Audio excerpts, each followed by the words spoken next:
Assalamualaikum warahmatullahi wabarakatuh. Perkenalkan, nama saya Widiani dengan NIM 06520210134 dari kelas B3. Pada kesempatan kali ini saya akan memaparkan hasil proposal saya dengan judul Upaya Meningkatkan Komunikasi Interpersonal Antara Petugas Medis dan Pasien Rawat Inap pada RS Lagaligo. Yang pertama adalah latar belakang. RS Lagaligo menyadari bahwa petugas medis merupakan pihak pertama yang berkomunikasi dengan semua pasien. Oleh karena itu, pihak RS Lagaligo berusaha mengembangkan SDM dari petugas medis mengenai komunikasi interpersonal untuk para pasien dapat berkomunikasi dengan petugas. Hal ini dilakukan sebab RS Lagaligo sadar bahwa komunikasi interpersonal memegang peranan yang cukup penting agar pasien dapat puas terhadap pelayanan yang diberikan.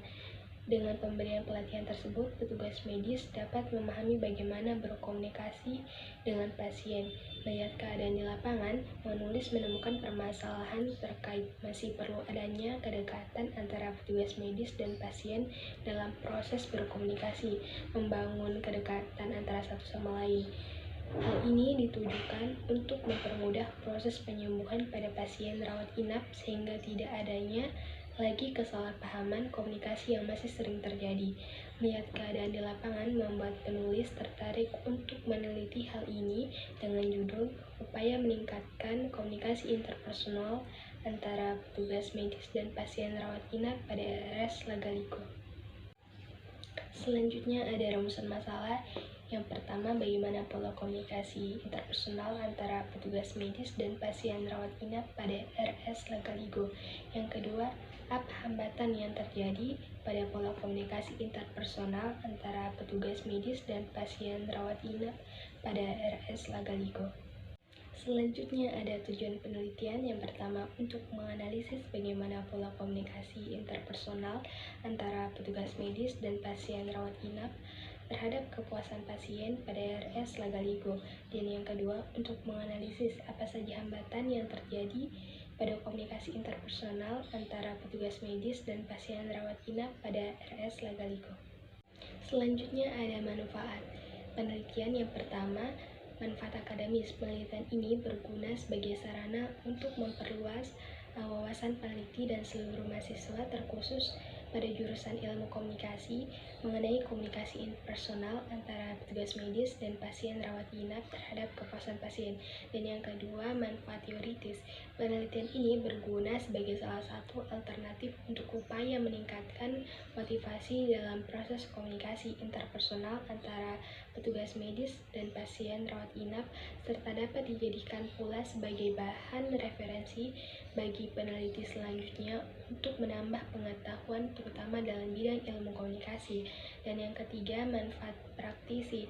Secara praktisi, penelitian ini diharapkan dapat menjadi bahan masukan bagi semua petugas medis RS Lagaligo dalam menjalankan dan membina hubungan yang baik kepada semua pasien. Nah, pada kajian teori terdapat dua pembahasan pokok mengenai yang pertama, konsep dasar komunikasi interpersonal yang terdiri dari definisi komunikasi interpersonal, pentingnya komunikasi interpersonal, ciri-ciri komunikasi interpersonal, fungsi komunikasi interpersonal, tujuan komunikasi interpersonal, dan yang terakhir, faktor yang memengaruhi komunikasi interpersonal. Yang selanjutnya, tinjauan umum tentang komunikasi interpersonal terdiri dari definisi kepuasan pasien, selanjutnya faktor yang memengaruhi kepuasan pasien, dan yang terakhir faktor yang menyebabkan ketidakpuasan pasien. Nah, pada landasan teori saya mengambil dua teori. Yang pertama, teori dialektika rasional, dan yang kedua, teori elaborasi kemungkinan. Pada penelitian terdahulu saya mengambil dua. Yang pertama, Delasari 2021, komunikasi interpersonal antara perawat dan pasien di masa pandemi. Studi kasus RS Talang, Kabupaten Pali. Metodologi yang digunakan dalam penelitian ini adalah deskripsi kualitatif dengan teknik observasi, wawancara, dan dokumentasi. Perbedaan, peneliti menggunakan teori kebutuhan interpersonal, sedangkan penulis menggunakan teori elaborasi kemungkinan, serta subjek penelitian yang berbeda. Persamaannya sama-sama menggunakan metodologi kualitatif dengan fokus pembahasan mengenai komunikasi interpersonal. Dan yang kedua, Haryadi Wijaya 2019, efektivitas komunikasi interpersonal terhadap pelayanan kesehatan RS Syekh Yusuf Kabupaten Goa. Metodologi yang digunakan dalam penelitian ini deskripsi kualitatif dengan teknik analisis data, observasi, wawancara, dan dokumentasi. Perbedaan, penulis menggunakan teori inoklasasi, sedangkan peneliti menggunakan teori dialektika rasional. Peneliti fokus pada pelayanan kesehatan, sedangkan penulis fokus pada pelayanan medis. Persamaannya sama-sama menggunakan metodologi kualitatif. Selanjutnya ada kerangka pikir komunikasi interpersonal antara petugas medis dan pasien rawat inap pada RS Lagaligo. Dengan permasalahan hambatan komunikasi yang masih sering terjadi antara petugas medis dengan pasien rawat inap. Metodologi yang digunakan dalam penelitian ini mengenai metode kualitatif dengan dua teori. Yang pertama, teori elaborasi kemungkinan, dan yang kedua, teori dialektika rasional. Dengan tahap terakhir, melakukan perencanaan lokasi penelitian yang akan dilakukan pada RS Lagaligo, Kabupaten Luwu Timur. Paradigma dan pendekatan penelitian. Penelitian ini menggunakan paradigma kritis. Paradigma kritis ini meyakinkan bahwa realita yang terjadi merupakan hasil dari sistem yang telah dikonstruksi. Selain itu, peristiwa atau fenomena yang terjadi sudah terkontrol oleh pihak ataupun kelompok yang berkuasa.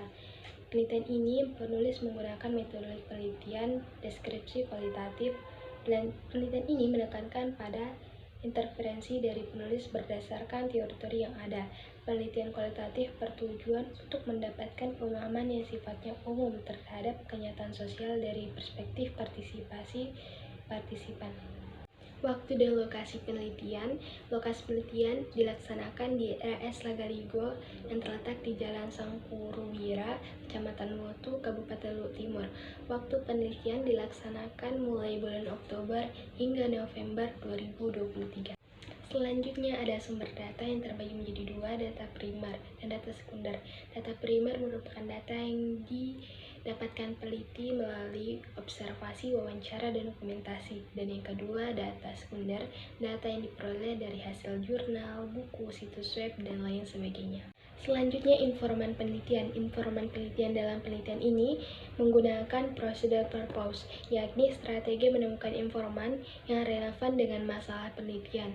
Informan dalam penelitian ini, yang pertama ada kepala bidang keperawatan yang terdiri dari 1 orang, kedua perawat RS Lagaligo yang terdiri dari 5 orang, ketiga pasien RS Lagaligo yang terdiri dari 5 orang, dan yang terakhir keluarga pasien RS Lagaligo yang terdiri dari 4 orang. Jadi total informan yang saya perlukan dalam penelitian saya itu terdiri dari 15 orang. Nah, teknik pengumpulan data terbagi menjadi 3. Yang pertama, observasi, wawancara, dan dokumentasi. Dan yang terakhir, teknik analisis data yang terdiri dari 3. Yang pertama, reduksi data, yang kedua, penyajian data, dan yang terakhir, penarikan kesimpulan. Mungkin sekian pemaparan proposal saya. Lebih dan kurangnya mohon dimaafkan. Assalamualaikum warahmatullahi wabarakatuh.